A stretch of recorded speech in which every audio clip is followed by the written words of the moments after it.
नमस्कार, आपके साथ मैं हूं स्तेश नैन मोर। बुलेटिन की शुरुआत करेंगे बड़ी खबर के साथ। मुख्यमंत्री जयराम ठाकुर ने हिमाचल का बजट पेश किया। 50,192 करोड़ रुपए का यह बजट था जो पेश किया मुख्यमंत्री ने। शिक्षकों के 4,000 पद भरे जाएंगे। स्वास्थ्य विभाग में 4,000 पद भरे जाएंगे। कई बड़ी सौगातें सरकार की तरफ से दी गई। जल शक्ति विभाग में 4,000 पैराफिटर के पद भरे जाएंगे।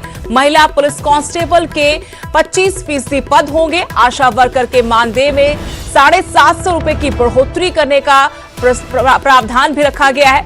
एसएमसी शिक्षकों के मानदेय में 500 रुपए की बढ़ोतरी, वहीं आंगनबाड़ी कार्यकर्ताओं के मानदेय में 500 रुपए की बढ़ोतरी की गई है। आंगनबाड़ी सहायकों के मानदेय में 300 रुपए की बढ़ोतरी की गई है। पंप ऑपरेटर के मानदेय में 300 रुपए की बढ़ोतरी की गई है।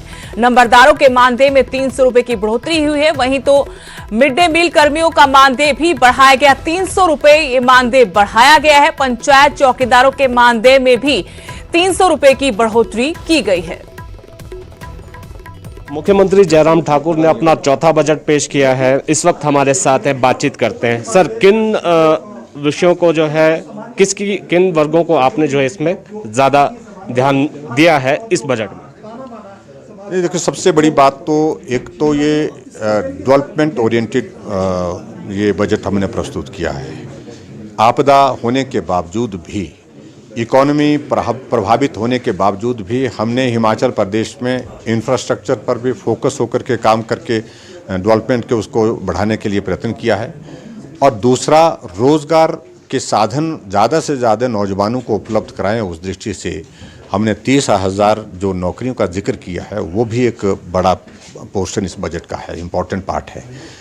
उसी प्रकार से आगे बढ़ कर के जो हमारा सामाजिक सुरक्षा का जो दायरा था, उसको हमने पहले भी बेहतर ढंग से किया है और अभी हमने उसमें और एडिशंस कुछ किए हैं। उसमें एक तो ये एडिशन की है कि जो महिलाएं हैं, जो हमारी 50% आबादी का हिस्सा हैं, उनको फोकस करते हुए 65 साल से 69 एज की उम्र तक के जितनी भी महिला हैं, आय सीमा में छूट देते हुए उनको 1,000 रुपीज़ की पेंशन पर मंथ की उसमें हमने तय की। करीब 1 दर्जन जो है नई योजनाएं हैं। हमारी आर्थिकी अभी स्लो है, कर्ज जो है 60,000 करोड़ से ज़्यादा है। तो ऐसे में ये इन योजनाओं को अमली जामा पहनाने के लिए और आय के नए संसाधन जुटाने के लिए क्या योजना तैयार की गई है? स्वाभाविक रूप से हमको नए इनिशिएटिव्स उसमें लेने पड़ेंगे। खर्चों में कटौती करना, उसके बाद फिर दूसरे सारी चीज़ों में हमारा जीएसटी का कलेक्शन अच्छा हो जाए। एक्साइज से हमको जो आय आती है उसमें सुधार हो, उसमें और वृद्धि हो। उन सेक्टर को हमको फोकस करना पड़ेगा। एग्रीकल्चर, हॉर्टिकल्चर सेक्टर 2 ऐसे सेक्टर हैं जहाँ इस कोविड के दौरान भी अच्छा हमको संबल मिला है। अच्छा, क्योंकि पिछली बार भी एप्पल सीजन ठीक रहा, व्यवस्थित ढंग से सारी चीज़ें हुई, मार्केट भी ठीक रही और इकोनॉमी को बहुत बड़ा एक बूस्ट उसमें रहा हमारे हिमाचल प्रदेश के जो बागवानों के लिए। तो उसी तरह से अभी हमने डेवलपमेंट के जो नए इनिशिएटिव लिए हैं, उन सारे पर फोकस करके जो गति देने की कोशिश करेंगे। उसमें स्वाभाविक रूप से हमारी प्रायोरिटी है कि डेवलपमेंट फोकस्ड हमारा ये साल भी रहे। पुलिस कॉन्ट्रैक्ट जो है 8 साल का है, वो लोग इंतजार कर रहे थे, ओल्ड पेंशन स्कीम वाले इंतजार कर रहे थे, उनको तो निराशा हुई है। सर, देखिए, ये ऐसे बहुत सारे वर्ग ऐसे हैं जिनकी अलग अलग डिमांड्स हैं और उनकी डिमांड्स के कुछ इश्यूज़ को अभी हम उनको वर्कआउट कर रहे हैं। उसको हम थोड़ा उनके टेक्निकल चीज़ों को एग्जामिन कर रहे हैं, छोड़ा कोई नहीं है।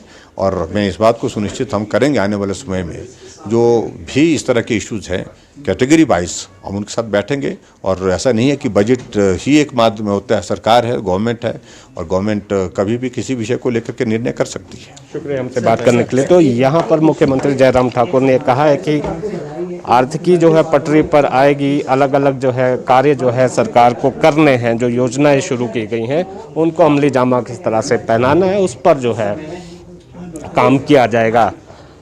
शिमला से कैमरा सहयोगी दीपक राणा के साथ रणबीर सिंह, न्यूज़ 18 हिमाचल। अगली बड़ी खबर, केएमपी पर किसानों का चक्का जाम जारी है। शाम 4 बजे तक किसान केएमपी पर विरोध प्रदर्शन करेंगे। केएमपी एक्सप्रेसवे पर लोग जाम में फंस गए हैं। ट्रैक्टर ट्रॉली लेकर बड़ी तादाद में किसान यहां पर पहुंचे हैं। महिलाएं भी धरना प्रदर्शन में शामिल हैं। बड़ी संख्या में किसान यहां पहुंचे हैं और ट्रैक्टर ट्रॉली के साथ पहुंचे हैं। यहां विरोध प्रदर्शन किया जा रहा है किसानों की तरफ से। जिसके कारण यहां लंबा जाम लग गया है। लोगों को परेशानी उठानी पड़ रही है। लेकिन आपको बता दें कि केएमपी पर किसानों का चक्का जाम शाम 4 बजे तक जारी रहेगा। केएमपी एक्सप्रेसवे पर जाम में बड़ी संख्या में लोग भी फंसे हैं। ट्रैक्टर ट्रॉली के साथ किसान बड़ी संख्या में यहां पहुंचे, विरोध प्रदर्शन में शामिल हुए। इसमें महिलाएं भी शामिल हैं।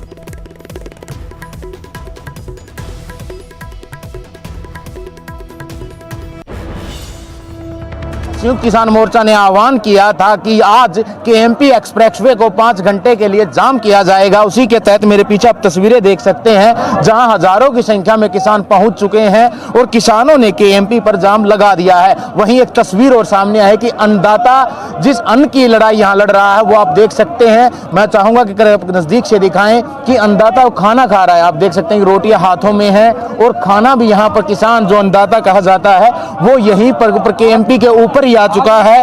और केएमपी पर ही जो किसान हैं वो धरने पर बैठे हुए, जहां चिंगू बॉर्डर पे धरने पर बैठे हुए हैं। बात युवा किसानों से ही कर लेते हैं।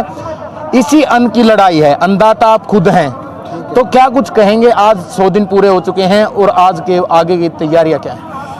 आज हमें यहाँ पर 100 दिन हो गए हैं यहाँ पर बैठे हुए।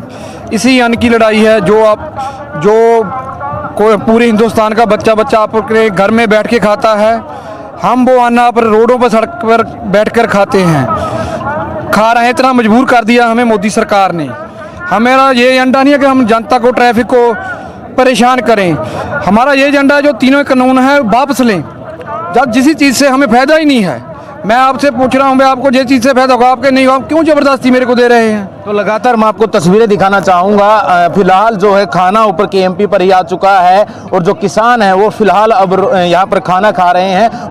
ਲੋਕਾਂ ਦੀਆਂ ਮੰਗਾਂ ਆ ਪੂਰੀਆਂ ਕਰਨੀਆਂ ਚਾਹੀਦੀਆਂ। ਜਿਹੜੇ 3 ਕਾਨੂੰਨ ਆ ਵਾਪਸ ਲੈਣੇ ਚਾਹੀਦੇ ਆ। ਜੇ ਲੋਕਾਂ ਦਾ ਸਫ਼ਰ ਹੱਲੇ ਬਹੁਤ ਹੀ ਜ਼ਿਆਦਾ ਆ ਲੋਕਾਂ 'ਚ, ਜੇ ਇਹ ਸਫ਼ਰ ਟੁੱਟ ਗਿਆ ਤੇ ਮੋਦੀ ਸਰਕਾਰ ਨੂੰ ਜਿਹੜਾ ਆ ਬਹੁਤ ਹੀ ਭੁਗਤਣਾ ਪਊਗਾ ਤੇ ਇਹ ਆਉਣ ਵਾਲੇ ਜਿਹੜੀਆਂ ਨੀਤੀਆਂ ਅੱਛੀਆਂ ਨਹੀਂ ਹੋਊਗੀਆਂ ਤੇ ਕੁਛ ਨਾ ਕੁਛ ਇਹਨਾਂ ਨੂੰ ਫੇਰ ਮੀਟਿੰਗ ਰੱਖਣੀ ਚਾਹੀਦੀ ਆ, ਕੁਛ ਨਾ ਕੁਛ ਦੱਸਣਾ ਚਾਹੀਦਾ ਆ ਤੇ ਜਿਹੜਾ किसान है पिछे नगा हटना बड़ा जिंदगी लंघ जाए। कितने घंटे लगातार किसानों का यही कहना है कि खुद उन्हें भी नहीं पता था, लेकिन सरकार की गलत नीतियों के कारण वो सड़कों पर आए और सड़कों पर ही खाना खाना पड़ा। आप देख सकते हैं कि युवा किसान हैं, कुछ वो सड़क पर बैठकर ही खाना खा रहे हैं। और दूसरी तरफ हरियाणा का एक कल्चर कहा जाता है कि जो बड़े बुजुर्ग टाइम पास करने के लिए ताश खेलते हैं और केएमपी के ऊपर ही उन्होंने अपना जमावड़ा लगा लिया है और यहीं पर वो ताश खेल रहे हैं, क्योंकि किसानों का यही कहना था कि शांतिपूर्ण ढंग से वो बैठेंगे और अपना जो प्रदर्शन है वो करेंगे। उसी के तहत जो है आप महिलाएं भी देख सकते हैं कि कुछ महिलाएं हैं वो बैठी हुई हैं जमीन पर ही और यहीं पर केएमपी के ऊपर ही वो खाना खा रही हैं।